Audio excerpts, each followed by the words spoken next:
Servus, Glück auf und herzlich willkommen zu einem weiteren FC Bayern Talk. Ja Leute, aktuell ist es ja so, dass wir in einem gewissen Umbruch sind in der Mannschaft und es ist ja auch bisher so, dass noch kein namhafter Abgang feststeht und das wird sich sehr wahrscheinlich auch noch ein bisschen ziehen wie Kaugummi und mir brennt da eine Sache auf dem Herzen. Ich habe vor ein paar Wochen, ich weiß nicht was, bei irgendeiner Reaction, glaube ich, habe ich was zum Thema Dankbarkeit der Spieler gesagt gegenüber dem Verein, gerade von verdienten Spielern. Und da gab es dann einen Kommentar zu, wo ich richtig eskaliert bin, ne, wo ich gottlos auf Mutter gegangen bin. Deswegen habe ich das Video noch nicht rausgehauen, wo ich eure Kommentare beantworte, weil das nicht die feine Art und Weise war. Aber der Kommentar hat mich so hart getriggert, weil das so ein dummes Zeug aus meiner Sicht oder aus meinem Blickwinkel ist. Und von daher möchte ich hier einfach mal über das Thema Dankbarkeit von Spielern gegenüber dem Verein sprechen. Ja? Und ich werde mal versuchen, meine Takes darzulegen. Ich weiß, viele sehen das komplett anders. Ist auch völlig fein. Könnt ihr in die Kommentare ballern. Ist kein Thema. Vielleicht mache ich dann da auch nochmal eine Reaction zu euren Kommentaren. Aber da schon mal als Hinweis, ich bin erstmal nächste Woche eine Woche im Urlaub. Von daher wird es dann auf jeden Fall ein bisschen dauern, bis da was kommt.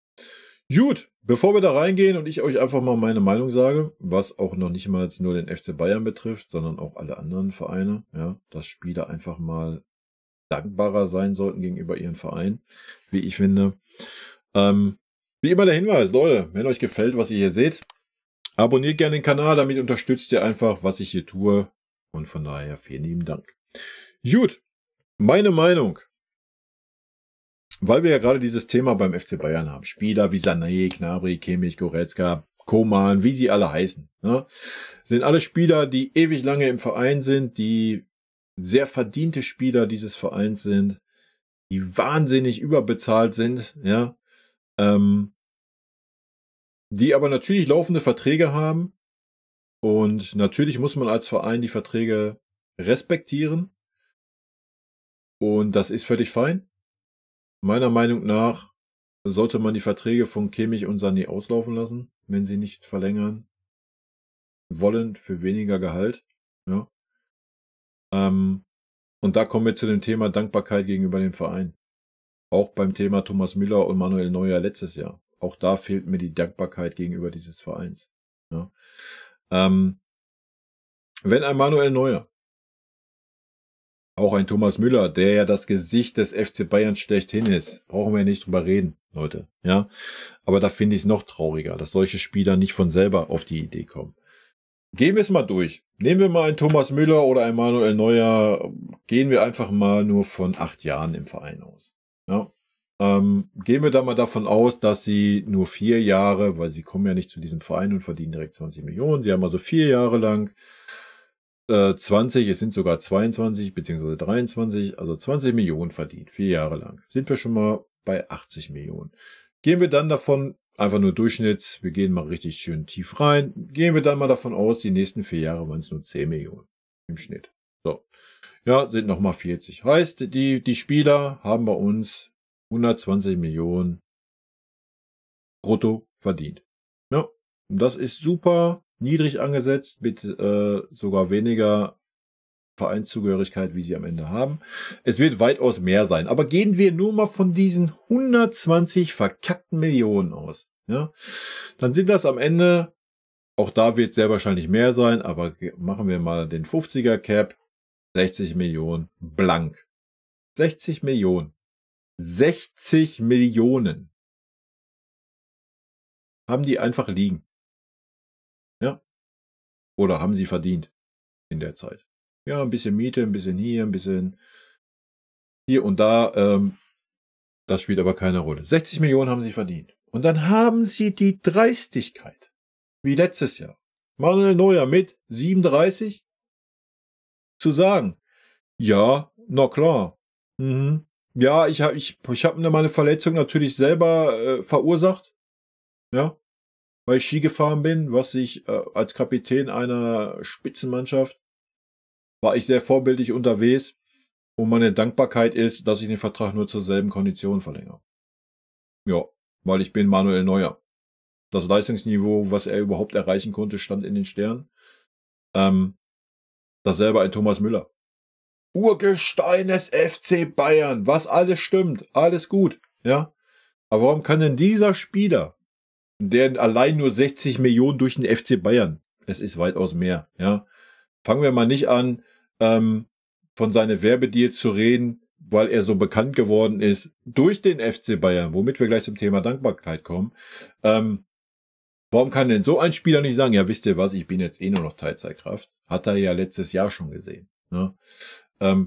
Komm, alles ist gut, gebt mir eine Aufwandsentschädigung. Wenn er richtig geil wäre, wieder sagen, komm, mach 5 Mille, alles ist gut. Und ich mache hier noch, beende hier meine Karriere, weil das einfach der geilste Verein ist, weil ich ihm im Herzen trage. Ich führe die jungen Spieler hier ein bisschen ran. Alles ist gut. Aber nein, auch dieser Spieler, nein, ich verlängere nur zur gleichen Kondition.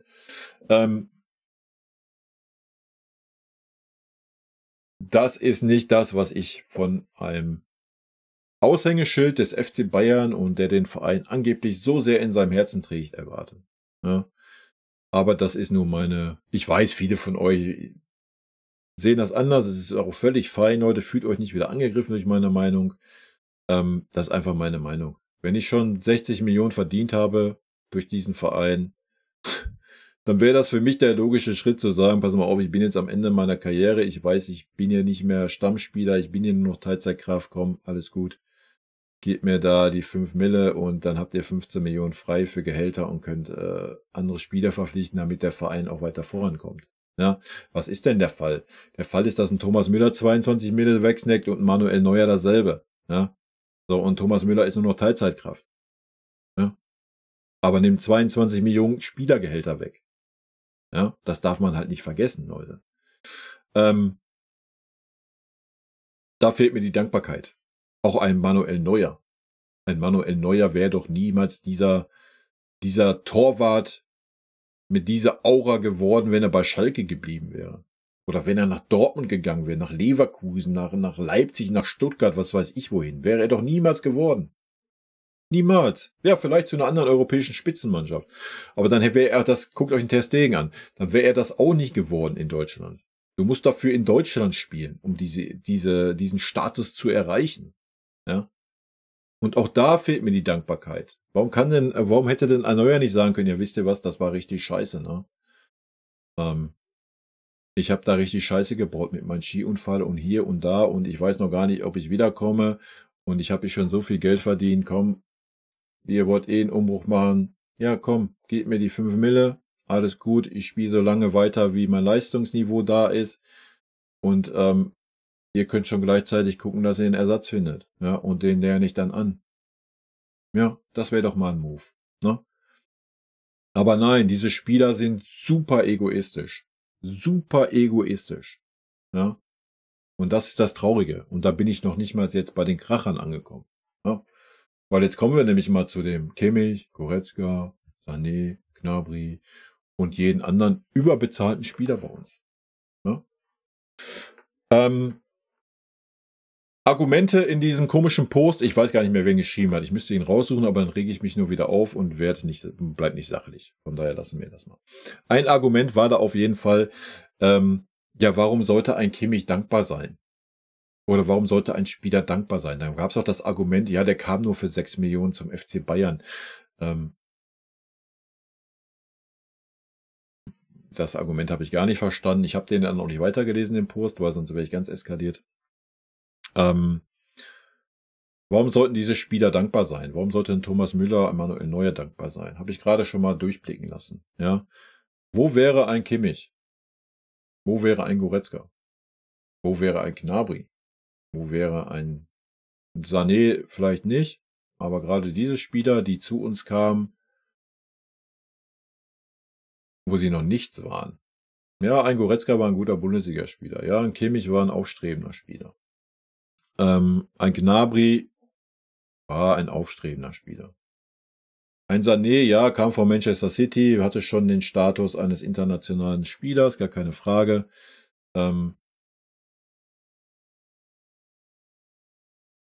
Gerade ein Kimmich, Goretzka, Gnabry, da nehme ich auch dann den Davis mit ins Boot, ja, weil da ja auch so die Frage ist, warum Hate für Davis und so weiter.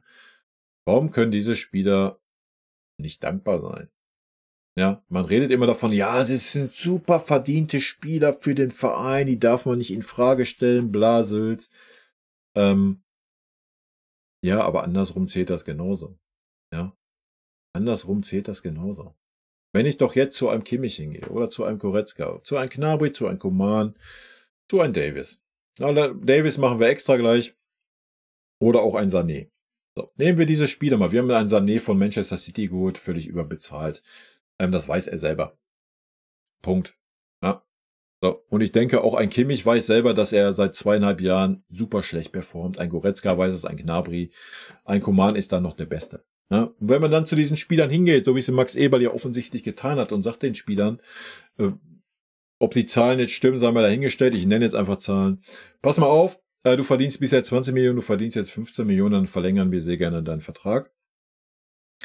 Und dann sagt der Spieler, nö, mache ich nicht, ich will mindestens das haben, aber am besten noch 2 Millionen mehr. Dann, lieber Max Eberl, lass bitte die Verträge auslaufen. Ja. Und da sind wir bei dem Thema Dankbarkeit. Was war ein Kimmich, wo er zu diesem Verein gekommen ist? Nichts, Alter. Er ist das geworden und hat die Voraussetzungen bekommen beim FC Bayern. Glaubt ihr ernsthaft, ein Kimmich hätte diese Voraussetzungen bei Dortmund gehabt oder irgendeinem anderen Bundesligisten? Dass er 6 Tubel holt? Dass er 10 Meisterschaften hintereinander holt? Nein. Einfach nein. Ohne böse Gedanken, weil ich die anderen Vereine nicht leiden kann oder so. Nein. Ja, du kannst das auch ein Level tiefer nehmen. Nimm irgendeinen Spieler bei Dortmund. Nimm einen Dembele zum Beispiel oder einen Bellingham oder einen Haaland. Klar, das sind andere Voraussetzungen, die kommen nach Dortmund. Die müssen den Dortmundern gegenüber auch dankbar sein. Aber das waren sie meistens auch, weil sie hohe Ablösen eingebracht haben. Ja? Und nicht gesagt haben, ach nee, weißt du was, alles gut, ich gehe dann im Jahr wieder für lau und ziehe mir das Handgeld rein. Ja? Und das ist das Thema, was wir gerade haben beim FC Bayern. Das ist das Thema, was wir gerade haben.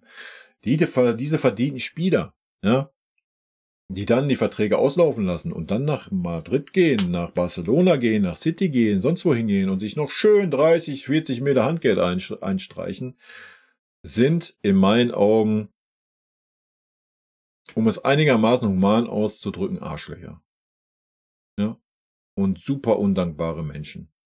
Weil nochmal, ein Kimmich, auch ein Goretzka, ein Gnabry, die sollten dankbar sein, dass sie diese Fläche geboten bekommen haben beim FC Bayern. Dass sie diese Möglichkeit bekommen haben, dass sie diesen Kader bekommen haben, um dieses Six-Tubel zu holen, um ihre Ziele zu erreichen, um diese Meisterschaftsserie zu bekommen. Ja, das bekommst du halt nicht bei jedem Verein. Und dann dazu ja noch zusätzlich bekommen sie ja ein fürstliches Gehalt und sind alle so lange im Verein, dass ihr Konto aber schon so auseinanderquillt. Ja, und dann muss ich weiter dem Verein jeden verfickten Cent aus dem Arsch leiern, den ich kriegen kann, oder was? Das hat für mich nichts mit Dankbarkeit zu tun.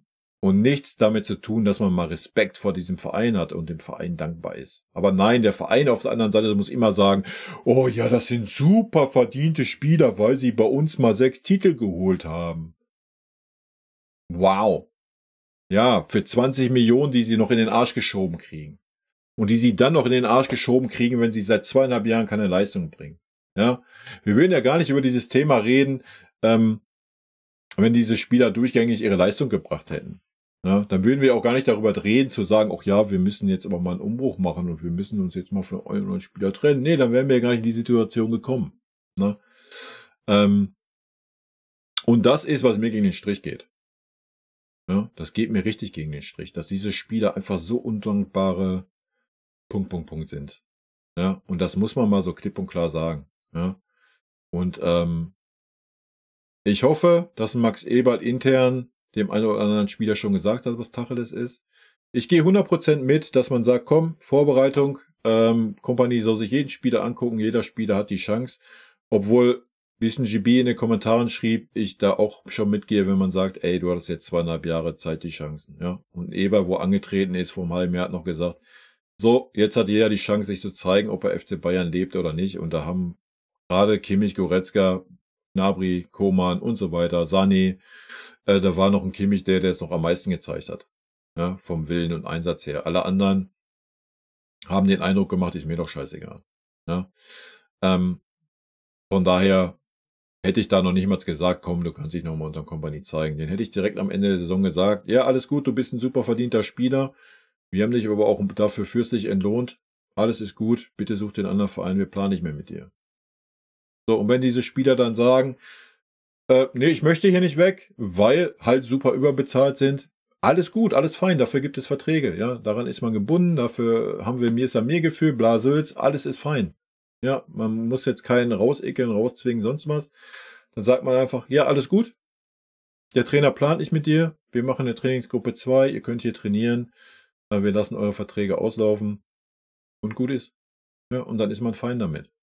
Ja, weil diese Spieler, da kommen wir jetzt zu dem nächsten Punkt. Diese Spieler sind ja auch noch die Stinkstiefel gewesen die letzten Jahre. Diese Spieler sind doch die Trainer geschasst haben. Diese Spieler haben sich gegen einen Nagelsmann gestellt und gesagt, nee, wir spielen nicht keine Viererkette, wir spielen keine Dreierkette, wir spielen seit Ewigkeiten 4-2-1. Nee, wir können jetzt keine Dreierkette spielen. Nein. Nee. Der Mannschaftsrat sagt nein. Jule, machst du nicht. Feierabend. Ja. Nur ein Punkt. Nur eine Sache. Ja. Die Spieler haben zu viel Macht, bekommen zu viel Geld. Was fein ist. Ja, das sind unsere eigenen Fehler, dass das so weit gekommen ist. Ja. Aber dass sich dann viele Fans da hinstellen und sagen, ja, den kannst du nicht in Frage stellen, der ist so verdient der Spieler. Das ist dasselbe wie mit Uli Hoeneß. Den kannst du nicht in Frage stellen, der ist Mr. FC Bayern. Doch, kann man. Kann man, ja. Klar, hier seine Verdienste, hier die Erfolge der Spieler, alles gut.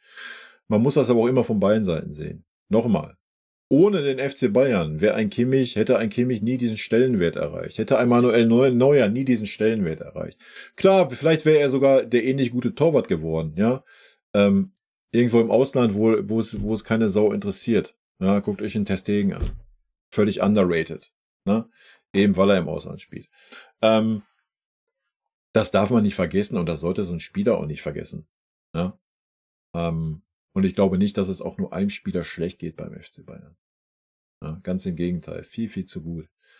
Und das meine ich mit Dankbarkeit, dass Spieler gegenüber dem Verein auch eine Dankbarkeit haben sollen. Und wenn ich doch dann so ein Star bin, ich habe es schon gesagt, bei Neuer und Müller, was ich da gut gefunden hätte, wenn ich dann aber so ein Kimmich bin, der Kimmich weiß doch, was Phase ist. Jeder Fußballer weiß, was Phase ist. So, der Vertrag läuft aus. Ja, er weiß, was Phase ist. Er weiß genau, ich lasse den jetzt auslaufen. Nehme dann nächstes Jahr nochmal 20, 30 Mille mit, schließe nochmal einen richtig fetten Vertrag bei irgendeinem anderen Verein ab und gut ist. Ja? Und das finde ich super erbärmlich. Da ist doch alles fein. Dann soll man doch sagen, alles gut, ich verlängere jetzt hier für geringerte Bezüge, weil meine Leistung die letzten 2,5 Jahre einfach auch scheiße war. So ehrlich muss man dann mal sein zu sich selber.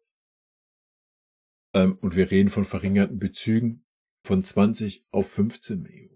Wir reden jetzt nicht davon von 20 auf 5 Millionen, ja, was dann mal leistungsgemäß wäre an der Bezahlung. Nein, das wird natürlich nicht passieren. Stattdessen wird es so sein, dass der Vertrag ausläuft. Und da muss man als Verein, das würde ich mir wünschen, wie ich es gerade sagte, auch da mal die harte Keule schwingen und sagen, alles klar, der Trainer plant nicht mit dir, wir wollen dich auch nicht in dieser Mannschaft haben, weil dann wieder nur das Gestänker da ist. Trainingsgruppe 2, fertig, auch ein Jahr auf der Bühne, Feierabend. Ja, das ist, was ich mir wünsche. Und das ist mir scheißegal, ob der Spieler super verdient für diesen Verein ist oder nicht. Ja. Und ihr müsst mal drüber nachdenken. Wärt ihr jemals auf die Idee gekommen, sowas auch nur in Erwägung zu ziehen? Bei einem Spieler, nur weil wir jetzt gerade in den letzten Videos dabei waren, bei einem Javi Martinez? Wäre man da auch nur auf die Idee gekommen, dass dieser Mensch sich so verhalten würde oder so undankbar wäre, oder ein Dante, ein Semi Kufo, dass diese Spieler so undankbar wären diesem Verein gegenüber? Nein. Ja, einfach nein, Leute. Und ich könnte noch Hunderte aufzählen. Ja, und das meine ich mit Dankbarkeit gegenüber diesem Verein. Was mir persönlich gerade richtig abgeht. Ja, Und nochmal, wenn man als Verein, als kompletter Verein, das wurde klar kommuniziert und das wird intern wahrscheinlich noch ganz anders kommuniziert werden. Wenn man sich da hinstellt und sagt, wir zahlen zu hohe Gehälter, was ja nachweislich ist, erst recht für die gezeigten Leistungen, wir wollen unsere Gehaltsstruktur ändern, ja, dann müssen doch gerade diese 6, 7 Spieler, die ich gerade aufgezählt habe, müssten dann doch, wenn man auf die zugeht und sagt, komm, ihr müsst noch ein Viertel eures Gehaltes verzichten, wir müssen schauen, wir müssen uns für die Zukunft aufstellen, hin und her, dann müssten die doch sagen, ja, alles ist gut, ist doch gar kein Problem. Ich bin doch hier schon Multimillionär geworden in den letzten 8 Jahren. Ja, aber das macht keiner. Ja, das ist das Traurige. Damit kommen wir noch zu einer letzten Sache, die ich gerade bei Thomas Müller schon hatte. Dankbarkeit. Glaubt ihr, ein Spieler von Borussia Dortmund, vom VfB Stuttgart oder Bayern 04 Leverkusen, RB Leipzig, hätte auch nur ansatzweise diesen Werbewert, wie er ihn beim FC Bayern hat? Ich würde glatt behaupten, ein durchschnittlicher Spieler beim FC Bayern hat einen höheren Werbewert wie ein Top-Spieler bei einem von diesen anderen Vereinen. Ja? Das ist halt auch noch eine Sache. Was meint ihr denn, was so ein Thomas Müller allein nur durch Werbung einnimmt? Ja? Und das kann man halt auch nur, weil man beim FC Bayern ist. Und nicht, weil man bei Borussia Dortmund, RB Leipzig oder sonst wo ist. Ja? Das vergessen auch immer viele. Ja? Weil es immer so dargestellt wird, ja, der Verein will die jetzt nur rausekeln und die sind super verdiente Spieler, das kannst du doch nicht machen. Ja, sie sind super verdiente Spieler für diesen Verein. Wir sind diesen Spielern dankbar für ihre guten Jahre, für ihre guten Leistungen. Alles ist gut. Ja, das steht außer Frage. Also genauso wie wenn Uli Hoeneß dankbar sind für seine Arbeit und ein Kalle Rummenigge. Aber irgendwann ist halt die Zeit aufzuhören, die Zeit einen anderen Weg zu gehen. Und dann sollte man von beiden Seiten her fair sein. Ja, und ich denke, der Verein hat mehr als faire Gehälter gezahlt, hat auch gerade Kimmich und Goretzka, Gnabry und Sané die letzten 2 Jahre mehr als fair behandelt, indem man sie immer außer Frage gestellt hat, öffentlich. Und sie jedes Spiel gespielt haben, auch wenn sie katastrophale Leistungen gezeigt haben. Und dann ist diese Dankbarkeit der Spieler zu sagen, ja, ist mir doch scheißegal, Hauptsache ich bekomme mein Geld. Ja. Und dann kann man vielleicht mal nachvollziehen, warum ich über Dankbarkeit der Spieler gegenüber des Vereins rede. Ja. Ich weiß, viele werden das immer noch nicht nachvollziehen können. Viele sagen mir, ah ja, Fußballromantiker, Blasülz. Ja, ist richtig. Bin ich immer noch. Ja. Und mich schockiert so ein Verhalten immer noch. Und ich finde es gerade super traurig. Wir wissen natürlich nicht, was intern kommuniziert wird. Die Transferphase ist ja auch noch nicht rum. Ja, immer mal Ruhe bewahren, mal abwarten. Aber mir war das einfach mal ein Anliegen, das mal ein bisschen zu erklären, wie ich das meine, wenn ich darüber rede, dass ein Spieler auch gegenüber des Vereins dankbar sein soll. Ja. Und mir persönlich, nochmal ein Thema zu der Ablöse, ja, weil dann auch viele immer sagen, ja, Marktwert, Blasels. Mir persönlich, wegen mir, ja, nimm die 20 Millionen für den Kimmich. Ja, auch wenn er 40, 50, 60 wert ist. Mir persönlich, du sparst 20 Millionen Gehalt ein. Ja, das darf man nicht vergessen. Ja, es ist einfach an der Zeit. Es ist einfach an der Zeit, sich von Charakteren zu trennen. Und ich verstehe auch, dass es vielleicht nicht so einfach ist. Ja, ich habe auch mit der Mara darüber gesprochen. Dann kam das Argument auch von wegen, ja, private Familie, Kinder, vielleicht wollen die nicht weg aus München, Blasels. Alles gut. Ist für mich aber so gar kein Argument. So absolut gar kein Argument. Ja, um das nochmal abschließend damit zu beenden.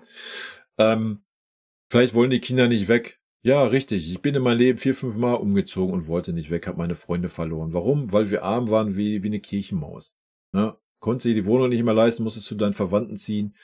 Ja, du hast da gehaust wie ein Penner. Ja, meint ihr, das war schön? Die haben Millionen. Natürlich ist es nicht schön, seine Freunde zu verlieren, aber das kann doch kein Argument sein. Ja, womit man das dann rechtfertigt. Dass ein Spieler so ein undankbares Arschloch gegenüber dem Verein ist. Sorry. Ja. Nee. fühle ich gar nicht, dieses Argument. Ja? Junge, die schwimmen in Geld. Natürlich ist Geld nicht alles, gar keine Frage. Ja, aber wenn die das auch so sehen würden, dass Geld nicht alles ist, ja, dann könnte man nach so vielen Jahren im Verein und so viel in den Arsch geschossenes Geld, könnte man ja ohne Probleme sagen, alles gut, ich mag den Verein, ey, ich will mich hier echt durchsetzen. Ich verstehe aber, dass meine letzten 2,5 Jahre wirklich nicht so gut waren. Komm, ich gebe mich mit der Hälfte oder mit einem leistungsbezogenen Vertrag zufrieden. Lass uns den Vertrag verlängern. Und dann würde der FC Bayern doch auch niemals Nein sagen. Ja, da sind wir uns doch auch alle einig, oder? Ja, das ist mein Schlusswort. So, und jetzt kommen wir noch kurz zu der Alphonso Davies-Geschichte. Alphonso Davies. Ja, ich habe das Argument erst noch vorhin gelesen im Kommentar. Ja, ist doch völlig normal. Ich verstehe den ganzen Hate auf Alphonso Davies nicht. Ja, dass ein Alphonso Davies jetzt auch 17, 18, 19, 20 Millionen haben will, liegt ja daran, dass die anderen Spieler das auch verdienen. Und das ist halt die Gehaltsstruktur und deswegen verlangt er das auch. Ist doch völlig normal, dass man das verlangt. Nein. Ganz klares Nein. Warum? Weil die Leistung gar nicht da war. Ja, hätten Fonsi eine super starke Saison gespielt. Jo, 100%, stimme ich dir 100% zustimmen. Ja, dann sagt man, oh, das ist die Gehaltsstruktur, die verdienen alle 20 Millionen. Ja, dann guckt euch meine Leistung an, Alter. Ich habe hier performt, ich habe meinen Arsch aufgerissen für diesen Verein, dann will ich auch auf diese Stufe. Würde ich mitgehen.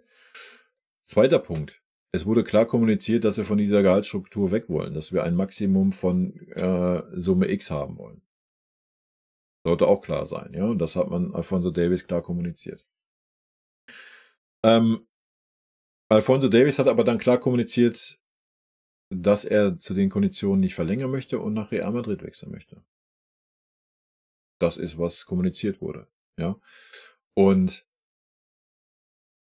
das ist für mich völlig fein. Das ist für mich völlig fein. Ja. Jeder Spieler, der nicht für den FC Bayern spielen will, bitte verlasse diesen Verein. Gar kein Problem, egal wie gut er ist. Selbst wenn wir jetzt über Musiala reden, ja, weil da irgendwelche dummen Gerüchte aufkommen, wo ich keinen Stück drauf gebe. Aber selbst wenn Musiala jetzt sagen würde, ich möchte nicht mehr für den FC Bayern spielen, nächstes Jahr, ich möchte den Verein verlassen. Ja, dann tschüss. Sorry, Leute, egal wie gut ein Spieler ist. Du brauchst keine Spieler. Das ist doch das Problem, was wir seit Jahren haben. Wir brauchen keine Spieler, die nur des Geldes wegen beim FC Bayern sind. Da müssen wir wieder von wegkommen. Ja. Und Alphonso Davies jetzt 20 Millionen in den Arsch zu blasen, um dann zu sagen, oh ja, der bleibt bei uns. Aufgrund welcher Leistungen? Das war eine Katastrophe letzte Saison. Ja. Und defensiv war es schon immer eine Katastrophe. Ja, durch seine Schnelligkeit konnte er, wenn es Kontersituationen gab, konnte er vieles entschärfen, gar keine Frage. Und ja, offensiv hat er was drauf. Und natürlich hat er super Entwicklungspotenzial. Aber doch keine 17, 18, 19, 20 Millionen Jahresgehalt. Wird der bei Real Madrid auch nicht verdienen. Die sind ja nicht doof im Kopf. Ja, da kann er froh sein, wenn er seine 12, 13 Millionen verdient. Ja. Außerdem wollte er dazu noch ein Handgeld haben vom FC Bayern. Für seine Vertragsverlängerung. Soweit sind wir jetzt schon im Fußball gekommen. Wenn man nur noch ein Jahr Vertrag hat, bekommt man auch schon Handgeld bei dem neuen Vertrag. Ja. Hier. Und dann, ganz ehrlich, da muss man sagen, Alphonso Davies, bitte verpiss dich aus unserem Verein, Alter. Fertig. Ja, da sind wir wieder bei dem Thema Dankbarkeit. Meint ihr, Real Madrid oder irgendein anderer großer Club wäre so auf ihn aufmerksam geworden, wenn er nicht diese Plattform FC Bayern bekommen hätte? Wir haben den aus Kanada geholt. Ja? Chapeau an Brazzo. Eine seiner guten Sachen. Ja? Ich verstehe dieses Verhalten nicht. Ich verstehe dieses undankbare Verhalten gegenüber des Vereins nicht. Weil es ist doch völlig fein. Guck mal. Es ist doch für mich völlig fein. So, wir haben Fonsi, wir haben den geholt aus Kanada für 15 Mille oder was das war. Der hat eine super Entwicklung genommen bis aufs letzte Jahr. Und er sagt dann, ja, pass mal auf. Ich habe ein Angebot oder ich kann nach Real Madrid gehen. Ja, ich möchte da gerne hin, weil, was weiß ich. Völlig wurscht. Ob Jugend, Traumverein, des Geldes wegen, ist mir scheißegal. Ja, der geht zum Sportdirektor und sagt, pass auf, ich werde meinen Vertrag nicht verlängern, ich möchte nach Real Madrid gehen. Völlig fein. Ja, dann einigt man sich mit Real Madrid auf eine Ablöse und gut ist. So einfach ist das. Aber nein, was wird von Alphonso Davies Seite gemacht? Ja, Real Madrid will ihn jetzt schon gar nicht mehr. Die gehen jetzt darauf, ja, wir nehmen ihn dieses Jahr ablösefrei. Genau das wird nicht gemacht. Man setzt sich dann dahin und sagt, ja, nee. Völlig überzogene Vorstellung, sagen, ja, 20 Millionen verlängern wir den Vertrag. Wir wollen den Vertrag eh nicht verlängern. Ja, das ist einfach nur dummes Gelaber, eben damit der Vertrag nicht verlängert wird. Man möchte den auslaufen lassen, nächstes Jahr 20, 30 Millionen Handgeld mitnehmen, einen hochdotierten Vertrag unterschreiben und alles ist fein. So, das ist der Wille. Und das ist, wo ich meine, die Dankbarkeit gegenüber des Vereins fehlt. Er hat sehr, sehr gutes Geld bei uns verdient. Er hat eine Plattform bekommen, um Erfolge zu feiern, um sich zu zeigen. Ja, und wenn er nicht bei uns bleiben möchte, fein, geh, verlass den Verein, bring eine Ablöse ein, alles ist doch gut. Ja, ist doch das Normalste der Welt. Ja, guck den Levi an. Alles fein. Ja, war mit viel Wirbel, weil wir ihn eigentlich nicht abgeben wollten. Aber so ist das richtig. So, ein Jahr Vertrag, dann geht er, wenn er weg möchte noch mal was anderes sehen, wir kriegen eine Ablöse und alles ist gut. Ja, völlig feines Verhalten. So muss das sein. So. Und das meine ich mit Dankbarkeit gegenüber des Vereins. So. Auch ein Harry Kane doch dasselbe. Wir haben 100 Millionen gezahlt bei einem Jahr Vertrag. Ja. Meint ihr denn, Harry Kane hätte jetzt gesagt, bei Tottenham, weißt du was? Komm, ich lasse den Vertrag auslaufen, ich ziehe mir nächstes Jahr dann 50 Millionen Handgeld vom FC Bayern rein und gehe nächstes Jahr zum FC Bayern. Nee. Weil das eine Dankbarkeit gegenüber dieses Vereins ist. Ja. Und deswegen ist das Thema, warum Alphonso Davies auch so ein Spaltungsthema ist. Und auch da würde ich es handhaben, wie bei allen anderen Spielern auch. Ja? So. Da würde ich sogar noch anders handhaben, weil das Thema durch ist. Das wurde auch klar öffentlich kommuniziert. Es gab ein Angebot, das wurde abgelehnt. Hebel hat gesagt, du hast 4 Wochen Zeit, entweder nimmst es an, ansonsten hast du kein Angebot mehr auf dem Tisch liegen und dann ist gut. Ja? Dann hätte ich Fonzie Davies jetzt gesagt, knallhart, pass auf, such dir jetzt einen neuen Verein. Ansonsten gehst du Trainingsgruppe 2 und sitzt ein Jahr auf der Tribüne. Und Feierabend. Ja. So, und da müssen wir nicht immer sagen, hier, mir ist am mir gefühlt, deswegen können wir das nicht machen. Nein, ja, mir ist am mir gefühlt, hat damit gar nichts zu tun. Ja. Wenn der Spieler sich wie ein Arschloch gegenüber des Vereins verhält, dann muss ein Verein auch rigoros sein. Und wo ist das Problem? Zu sagen, hier, Trainingsgruppe 2, du hast die Möglichkeit, dich hier fit zu halten, zu trainieren. Du wirst dieses Jahr aber kein Spiel bestreiten. Feierabend. Und dann gucken wir mal, ob Real Madrid nächstes Jahr sagt, oh geil, da sind wir richtig heiß drauf auf dem Fonsi, den schön 20 Millionen in den Arsch zu blasen, obwohl er der Spielpraxis gleich 0 hat. Ja? So. Aber wenn man sich von den Spielern auf der Nase rumtanzen lässt, genauso wie es bei Kimmich und so weiter der Fall sein wird, dann muss man sich halt nicht wundern. Ja, man muss jetzt mal klares Zeichen setzen. Und ich hoffe, ein Eber setzt dieses klare Zeichen. Und das klare Zeichen wird dann sein nach der Transferfenster, wenn die Spieler noch da sind und mit denen nicht geplant wird, ja, sie in eine Trainingsgruppe 2 zu stecken und sie auf die Bühne zu setzen. So, und das ist völlig richtig und wichtig. Ne, aus meiner Sicht. Weil wenn man so undankbares Arschloch gegenüber des Vereins ist, der einen das ermöglicht hat, was man erreicht hat, sowohl finanziell wie auch sportlich, ja, wobei das Sportliche nochmal im Vordergrund steht.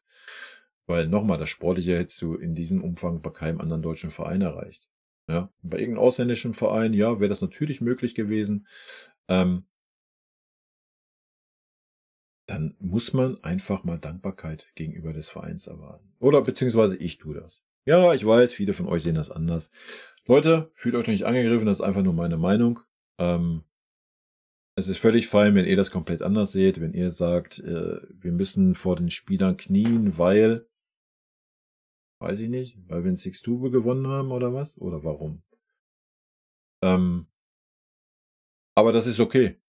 Ja, das kann jeder sehen, wie er möchte. Das ist meine Meinung. Die wollte ich loswerden. Das war mir wichtig. Und in diesem Sinne, rot-weiße Grüße gehen raus. Leute, wir werden sehen, was die Transferphase noch mit sich bringt. Bis zum 31.08. Wenn das rum ist, dann werde ich mal eine kleine Beurteilung unseres Kaders dann fahren. Die kommende Woche bin ich im Urlaub. Das heißt, es wird nichts geben, contentmäßig. Es wird also auch nichts auf irgendwelche Kommentare hier geben. Ich denke schon, das Thema wird ein bisschen polarisieren. Von daher gehe ich davon aus, dass hier doch vielleicht ein paar Kommentare kommen. Sollte das so sein, werde ich da ein Video zu machen, aber das kann halt dann 2 Wochen dauern, ne? Weil ich jetzt erstmal 2 Wochen Urlaub habe. Ansonsten sollte irgendwie ein großer Abgang kommen, wovon ich jetzt erstmal nicht ausgehe, die nächste 1-2 Wochen. Sehr wahrscheinlich, was im Raum steht, ist ein Mazraoui, ist ein De Ligt immer noch. Ja, aber sollte irgendwie ein Kimmich oder sowas, dann kann man da natürlich, wird es auch aus dem Urlaub heraus ein kurzes Statement übers Handy geben. Aber ansonsten werdet ihr eine Woche lang hier von mir nichts hören. In diesem Sinne, Leute, bedanke ich mich natürlich wie immer für euren Support hier auf dem Kanal. Haut mir gerne eure Meinung in die Kommentare. Bis dahin, tschüssi. Vielen lieben Dank für euren Support hier auf dem Kanal. Und in diesem Sinne, gute Freunde kann niemand trennen.